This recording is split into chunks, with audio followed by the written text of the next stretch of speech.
فاسألوا الذكر إن كنتم لا تعلمون۔ تو اے لوگو علم والوں سے پوچھو اگر تمہیں علم نہ ہو۔ صلوا علی الحبیب صلی اللہ علی محمد صلی اللہ علیہ وسلم۔ الحمدللہ رب العالمین والصلاة والسلام علی سید الانبیاء والمرسلین، اما بعد فاعوذ باللہ من الشیطان الرجیم، بسم اللہ الرحمن الرحیم، والصلاة والسلام علیکہ یا رسول اللہ وعلی آلہ وصحبہ یا حبیب اللہ۔ أَيَوَدُّ أَحَدُكُمْ أَن تَكُونَ لَهُ جَنَّةٌ مِّن نَخِيلٍ وَأَعْنَابٍ تَجْرِي مِن تَحْتِهَا الْأَنْهَارُ لَهُ فِيهَا مِن كُلِّ الثَّمَرَاتِ وَأَصَابَهُ الْكِبَرُ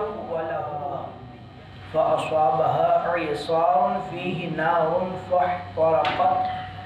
كَذَلِكَ يُبَيِّنُ اللَّهُ لَكُمُ الْآيَاتِ لَعَلَّكُمْ تَتَفَكَّرُونَ۔ کیا تم میں کوئی اسے پسند رکھے گا کہ اس کے پاس ایک باغ ہو کھجوروں اور انگوروں کا، جس کے نیچے ندیاں بہتیں، اس کے لیے اس میں ہر قسم کے پھلوں سے ہے، اور اسے بڑھاپا آیا اور اس کے ناتواں بچے ہیں، تو آیا اس پر ایک آگ کا بگولا جس میں آگ تھی تو جل گیا، ایسا ہی بیان کرتا ہے اللہ تم سے اپنی آیتیں کہ کہیں تم دھیان لگاؤ۔ یہ ایک بڑی خوبصورت مثال دی ہے اللہ تبارک و تعالیٰ نے انسان کے اس معاملے کی کہ جس میں وہ صدقات و خیرات کرنے سے بچتا ہے۔ ایک دوسرا یہ ہے کہ وہ اپنے اعمال میں ریاکاری کرتا ہے۔ اس ریاکاری کی مثال اللہ تبارک و تعالیٰ نے یوں ارشاد فرمائی کہ کسی شخص کے پاس ایک باغ ہو جس میں مختلف پھلوں کے درخت ہیں، خوبصورت قسم کے اس میں پھل لگے ہوئے ہیں۔ یہ جس بندے کا باغ ہے وہ بندہ بوڑھا ہو گیا، اور پھر اس کے جو بچے ہیں وہ بچے بڑے چھوٹے ہیں۔ آج ہمارے ساتھ بھی کئی دفعہ ایسا ہوتا ہے کہ شادیاں جن کی لیٹ ہوتی ہیں یا بچے لیٹ ہوئے تو وہ خود بوڑھے ہو جاتے ہیں، بچے جو ہیں وہ آگے بہت چھوٹے ہوتے ہیں۔ اب یہ بندہ بوڑھا ہے، اس کے بچے چھوٹے ہیں، اب اس نے یہ باغ اس لیے رکھا کہ یہ میرا بڑا خوبصورت باغ ہے جس کو میں نے جوانی ساری دے دی، اب اس سے کھانے کا وقت آیا کہ اب میں اور تو کچھ نہیں کر سکتا اور میرے بچے بھی کمائی نہیں کر سکتے، تو اب اس میں سے وہ کھانا پینا کھائیں گے، وہ بھی کھائیں گے، میں بھی کھاؤں گا، میرے بڑھاپے کا سہارا ہوگا۔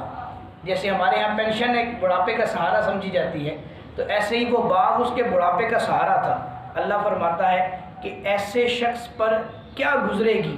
کہ جب ایک آگ کا بگولا آئے اور اس کے باغ کو جلا کر خاکستر کر، اتنا پریشان ہوگا کہ یہی تو واحد سہارا تھا، وہ بھی چھن گیا۔ اب رب فرماتا ہے کہ سوچو کہ جو اعمال اس لیے کیے جائیں کہ لوگوں کو دکھائے جائیں، ریاکاری، چونکہ صدقات کی بات چل رہی ہے نا پیچھے مسلسل، اور آگے بھی چند آیات میں اور صدقات کی بات چلے گی، تو رب فرماتا ہے کہ کیسا جو ہے وہ پریشانی کا دن ہوگا اس کے لیے کہ جب اس کا باغ جل جائے۔ تو ہم جب اپنی آخری عمر کو پہنچیں، یعنی قیامت والے دن یا قبر میں جب ہم پہنچیں اور ہم دیکھیں کہ ہم دنیا میں بڑی نیکیاں کر کے آئے ہیں، جناب صدقات و خیرات کر کے آئے ہیں، نمازیں پڑھ کے آئے ہیں، روزے رکھ کے آئے ہیں، بڑا کچھ ہم نیک اعمال کر کے آئے ہیں، اور اس پر ہمیں یہ اطمینان ہو کہ یار میں نے تو بڑا کام کیا ہے، اللہ اس کام کے صدقے میں میری بخشش فرمائے گا، لیکن وہ کام ریاکاری کی نیت سے کیا تھا، اور جب اس کے پھل کھانے کا وقت آئے اور اللہ تبارک و تعالیٰ فرمائے کہ جو حدیث میں نے ایک دفعہ پہلے بھی سنائی تھی کہ سخی سے پوچھا جائے گا سخاوت کیوں کی، تو وہ کہے گا اللہ تیرے لیے کی، اللہ فرمائے گا میرے لیے نہیں کی، جس کے لیے دکھانے کے، جس کو دکھانے کے لیے کی تھی جاؤ اسے اجر مانگو۔ قرآن کیوں پڑھا تھا، نمازیں کیوں پڑھی تھیں، روزے کیوں رکھے تھے، نیک اعمال فلاں فلاں کیوں کیے تھے، جب اللہ تبارک و تعالیٰ یہ پوچھے گا اور جواب دینے والا تو ظاہر یہی کہے گا جی اللہ آپ کے لیے کیا، اللہ فرمائے گا میرے لیے نہیں کیا۔ تلاوت اس لیے کی کہ لوگ تمہیں اچھا قاری سمجھیں، سخاوت اس لیے کی لوگ تمہیں سخی سمجھیں، نمازیں اس لیے پڑھی، حج اس لیے کیے تاکہ لوگ تمہیں نمازی سمجھیں، لوگ تمہیں حاجی سمجھیں، نام کے ساتھ حاجی لگا کر بڑا فخر محسوس کرتے تھے، جاؤ ان سے جا کے اجر مانگو۔ تو پھر اس وقت ہم کیا کریں؟ اس لیے جو بھی اعمال کریں، تھوڑا صدقہ دیں یا زیادہ دیں، تھوڑے اعمال کریں یا زیادہ کریں، جو بھی کریں اخلاص کے ساتھ کریں، رب کے لیے کریں، للہیت کے لیے کریں، اپنے اعمال کو لوگوں کو دکھانے کے لیے نہیں۔ گھر میں جو چھپ کر نیکی کرتے ہیں یا مسجد میں کسی ایسے وقت میں آ کے نیکی کرتے ہیں جس کا دوسرے کو علم نہیں، تو نہ ہونے دیں۔ کسی کو بتانے کی حاجت نہیں ہے جب تک ضرورت نہ ہو۔ یہ بعض لوگوں کے لیے ضروری ہوتا ہے کہ وہ ان کی شخصیتیں ایسی ہوتی ہیں کہ وہ جب اپنی نیکیوں کا ذکر کرتے ہیں تو ان کے دوسرے چاہنے والوں کو بھی نیکیوں کا ترغیب ملتی ہے، تو ان کے لیے ایک الگ حکم ہے، لیکن ہمیں جن کو چھپانے کا حکم ہے اپنی نیکیوں کو چھپائیں، چھپا کر رکھیں تاکہ کسی کو خبر نہ ہو۔ حضرت بلال روزہ رکھے ہوئے تھے، حضور جان عالم علیہ السلام اور ان کے ساتھ چند صحابہ افطار کر رہے تھے، یعنی روزے مطلب فرض روزے نہیں تھے، کوئی عام ایسی کوئی روزہ رکھا ہوا تھا، نفلی روزہ حضرت بلال نے۔ تو سب کھانا کھا رہے تھے، بلال نے کھانا نہ کھایا۔ حضور نے فرمایا کہ ہم اپنا رزق یہاں کھا رہے ہیں، بلال وہاں کے لیے جمع کر رہے ہیں۔ تو اپنی چیزوں کو وہاں کے لیے جمع کر رکھیں، یہاں کے لیے۔ یا دنیا میں تو کسی کو اگر پتہ چل جائے گا ہمارے نیک ہونے کا تو کیا ہوگا، 4 لوگ واہ واہ کر دیں گے، اور یہ 4 لوگ بھی 4 دن تک ہی واہ واہ کرتے ہیں، 5ویں دن آسمان سے اٹھا کر نیچے پھینکتے ہیں۔ تو اس لیے لوگوں کو دکھانے کے لیے نہیں، اپنے رب کو دکھانے کے لیے عمل کریں۔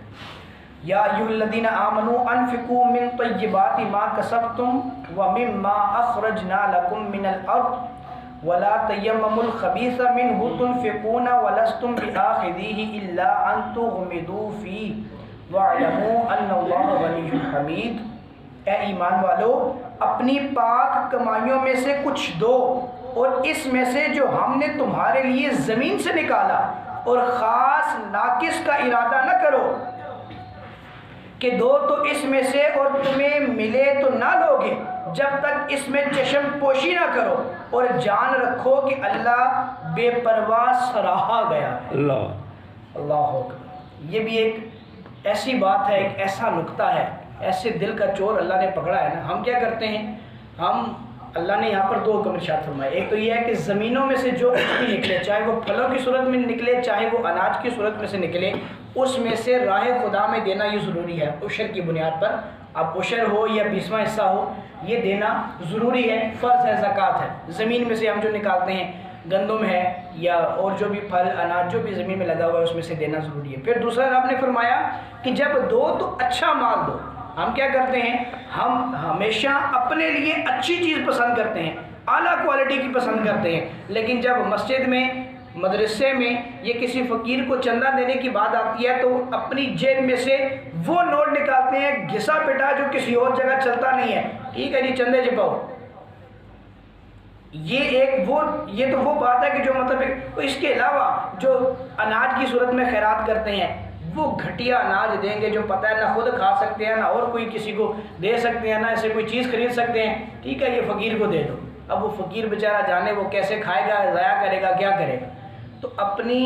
جیب میں سے جب رائے خدا میں دیں تو اچھی چیز دیں۔ ہاں یہ ہے کہ آپ اگر خود کوئی دوسری چیز کھاتے ہیں یا وہ پسند نہیں کرتے، مثال کے طور پہ ایک شخص کو کھجور پسند نہیں ہے لیکن کھجور ایک اچھی خوراک ہے، اب وہ خود نہیں کھاتا کسی وجہ سے یا ڈاکٹر نے منع کیا ہے، اب وہ چیز خیرات کرتا ہے تو وہ ایک الگ چیز ہے، لیکن کم از کم جتنی آپ اپنے لیے اچھی کوالٹی والی چیز پسند کرتے ہیں جب راہ خدا میں دیں۔ عموماً جب یہ راشن کے تھیلے بڑھتے ہیں تو خود اپنے لیے جو سب سے اعلیٰ قسم کا کوئی تلو اور ڈالٹا اور مطلب پتہ نہیں کون کون سے جو سب سے اچھے گھی ہیں وہ اپنے گھروں میں آئیں گے، لیکن جب کسی کو دینے کی بات آئے گی تو لوکل گھی ڈھونڈنے کے کوئی 900 گرام والا کوئی سستا سا گھی ہونا وہ راشن میں دے دو۔ کیوں؟ کیونکہ خود جو کھانا ہے وہ اس میں تو گلا خراب ہوتا ہے نا بچوں کا، تو وہ تو اچھی چیز ہو اور لوگوں کو دینا ٹھیک ہے جی، غریب بندے نے کھا کے انسان گزارا کر کے انسان، بھائی دوسرے گزارا کر لیں گے تم گزارا نہیں کر سکتے۔ اس لیے رب تبارک و تعالیٰ کے نام پہ جب خیرات کریں تو وہ کم از کم وہ کوالٹی رکھیں جو آپ خود کھاتے ہیں اپنے بچوں کو کھلاتے ہیں، چلیں اس سے ہائی کوالٹی نہ بھی رکھیں تو کم از کم اتنی تو رکھیں جو آپ خود استعمال کرتے ہیں۔ اللہ مجھے اور آپ کو عمل کی توفیق عطا فرمائے۔